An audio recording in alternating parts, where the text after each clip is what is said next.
From Casper, I made my last crossing of the North Platte and started a 50-mile passage to the Sweetwater River along the Poison Spider route. Wallace Stegner calls this crossing the worst stretch of trail between the Missouri River and the Salt Lake Valley, one that killed more cattle, sickened more people, and where immigrants abandoned more equipment than any comparable section of the trail east of Salt Lake. It was a 3-day drive for immigrants. There was very little water along the way, and most of that was alkali, which sickened people and was fatal to their oxen. I made a short climb through Emigrant Gap, then dropped to Poison Spider Creek. From there, I started a 15-mile uphill slog that culminated in a grueling climb up Prospect Hill. The Bureau of Land Management maintains an interpretive site at the top where you can walk in trail ruts that lead over the ridge. This area is officially Ryan Hill. Immigrants nicknamed it Prospect Hill because it showed them the prospect of what lay ahead. They were so excited to see the mountains, they would recite poetry, shout, and even break into song. All Prospect Hill got from me was a lot of cussing. At the bottom of the hill, I passed through another cattle checkpoint. A little further on, I came to Horse Creek Station, also known as Greasewood Creek, which was across the road from where my GPS coordinates said it stood. Soon after, I came to the junction of Highway 220 and the entrance to Pathfinder Ranch, which I had received permission to cross. It was tough going, but soon I was graced with a classic view of the American West, a trail winding through sagebrush and sand for miles toward distant, rocky hills. I felt that at last, after nearly 1,000 miles, I had finally reached the trail I had hoped to find, the emptiness, quiet, and solitude. Eventually, I reached Independence Rock, which sits on the Sweetwater River. It is over 2.6 billion years old, more than half the age of the Earth, and shaped like a whaleback in one writer's apt description. Tradition held that reaching Independence Rock by Independence Day, the 4th of July, meant immigrants headed to the West Coast were on track to reach their destination ahead of the first blizzards in the mountains. Being large and stationary, overlanders carved, scratched, or painted their names any place they could find room. Camping is illegal at Independence Rock and the adjacent Wyoming rest stop. Pathfinder had given me permission to camp anywhere I chose on their ranch, depending on shade, river view, cow turds, or rattlesnakes. After resting a while, I went in search of a decent spot to pitch my tent for the night. For 100 miles, from Independence Rock to South Pass, all 4 of the overland trails that had been running near one another, the Oregon, California, Mormon Pioneer, and Pony Express trails, came together. As Irene Padden noted, for the first time since leaving home, the migration was now in one set of wheel tracks. The next morning, I followed this route off the newer paved highway to take the old road, which crossed through the Granite Mountains via Rattlesnake Pass. Along the side of the road were more Octa Trail posts. I stopped by a protective grave for an immigrant named Frederick Richard Fulkerson, who died in 1847 at the age of 18. Though there are few marked graves from immigrant days, historians estimate 30,000 people died crossing these trails between 1842 and 1860, an average of 15 deaths per mile. Devil's Gate sits just around the corner from Rattlesnake Pass. It is a narrow, 300-foot deep chasm through a granite ridge. At 14 miles, it was a day's travel from Independence Rock for the overlanders, and many camped here. Some climbed to the top of the cleft to get the view from above. Though the trail along the Sweetwater accommodated all overlanders, it is especially important to Mormons. Hundreds of Mormon immigrants, who were hauling their belongings in handcarts to Salt Lake City, died within the space of a few weeks in October and November 1856. By the time they reached this area, they were undernourished, underclothed, and worn down from the journey. Like the Donner Party in the Sierra Nevadas 10 years earlier, they found themselves caught in an early winter storm. Rescue wagons were sent from Salt Lake, but too late for many. Over 200 people traveling in the Willie and Martin handcart companies died between the last crossing near Casper and Salt Lake City. The Mormon Church has been buying up land through this corridor and has established 3 sites along this section associated with the handcart immigration. The first one was here at the Devil's Gate Mormon Handcart Visitor Center. While the LDS Church owns the land the center sits on, it does not own Devil's Gate or nearby Martin's Cove, one of the places the handcart immigrants sought shelter. Those lands belong to the U.S. and are managed by the Mormons under a lease. I had a nice guided tour of the center and enjoyed talking with various staff members. After, I hiked the short distance out to Devil's Gate and suffered the most mosquito infested 15 minutes of my life to that point. The area was beautiful, the cliffs were dramatic, and the river at that time of year meandered peacefully through them. But the mosquitoes were so voracious, I snapped a couple of hasty pics, then ran back toward the visitor center, swatting mosquitoes off my arms and legs every step of the way. A few miles past Devil's Gate, the Pony Express bikepacking route turned off the nicely graded gravel road to cleave to the much rougher Emigrant Trail along the Sweetwater River.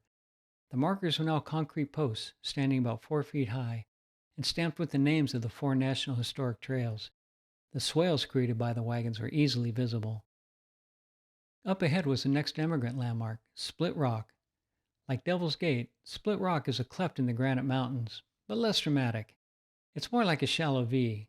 Some liken it to a gun sight. It was a useful landmark for overlanders because it was easy to locate and steer by. I passed a steel post marking Plant's Pony Express station.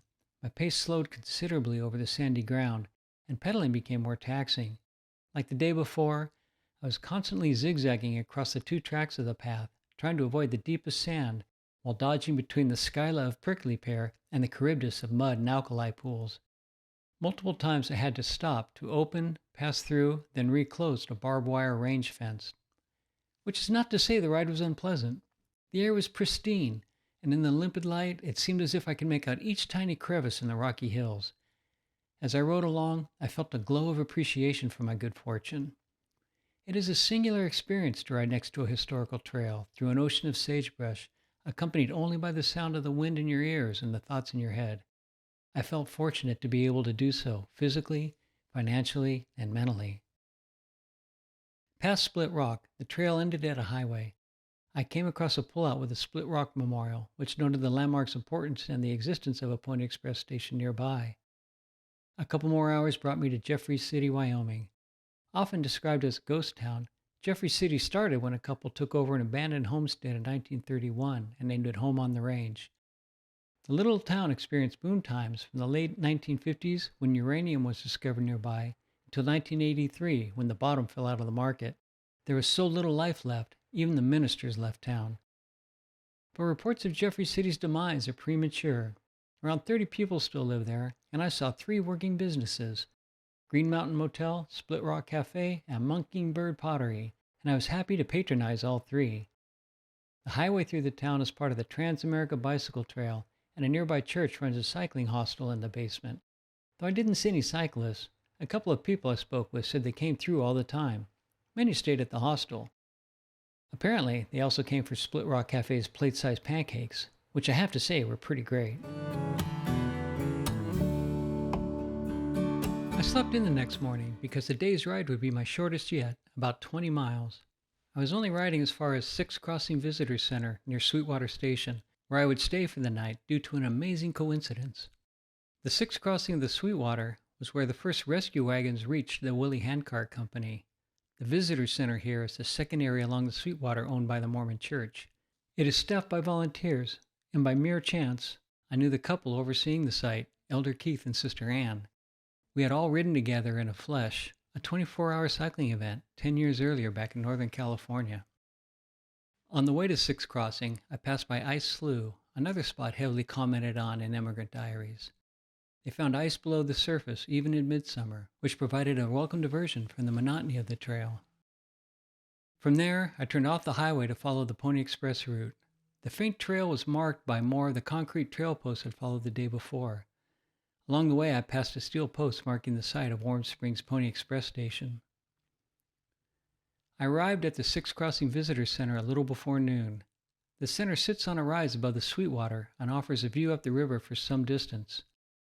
The Sweetwater here is a beautiful serpentine ribbon coiling back on itself amid lush, deep green bottomlands surrounded by sand and sage. There is a camping area spread into one of the bends of the river just below the center. Every summer, 15 to 20,000 Mormon youths come to centers like this, including the one near Devil's Gate behind me and Rock Creek Hollow a day's ride west, to camp and reenact the handcart migration. Normally, the campground would be filled with teens who would have come to participate, but as there were no reenactments that year due to COVID, it was empty. The next day, I got to do something I was only able to do once on my trip: go for a real mountain bike ride. There were 4 couples volunteering at the center, and all were cyclists. A few of us rode to the next Mormon site on the trail, Rock Creek Hollow, while others drove there to work, taking my trailer with them. At every turn, I wanted to stop and take pictures. There was something so peaceful about the silent Sweetwater River swaddled in the deep green valley, especially after 3 days of riding across high desert. We came to a marker for St. Mary's Station, also known as Rocky Ridge Station. A short while after, we came to the most challenging part of the ride between St. Joseph and Salt Lake, the climb up Rocky Ridge. Like the Guernsey Ruts area, impassable terrain forced the overland emigrants away from the river. Unlike the Guernsey area, however, the rock here is hard shale, not smooth, soft limestone. Immigrants sometimes had to help push their wagons over the boulders 1 wheel at a time. In other words, Rocky Ridge was the kind of challenge mountain bikers live for, which is not to make light of the suffering of the handcart immigrants who climbed the ridge in a snowstorm. A monument at the bottom tells how it took 27 hours for the Willie Handcart Company to ascend the ridge and to struggle into Rock Creek Hollow, a distance of only 15 miles. The monument at the top calls this area the Trail of Blood. Rocky Ridge surmounted, we continued on. It was a pleasant ride with pleasant company. That is, until we came to the creeks. A series of creeks cut the trail, ballooning into wider pools where they crossed. They were small, but wide enough to require pedaling and just deep enough to cover the pedals on the downstroke. By the time we arrived at Rock Creek Hollow, my feet were soaked. Rock Creek Hollow is a small flat area surrounded by low hills with clear, willow-lined Rock Creek flowing through it. Like Sixth Crossing, it is a Mormon campground that normally houses handcart reenactment camps during the summer. And like the other handcart centers, the campground at Rock Creek Hollow was closed that summer due to COVID.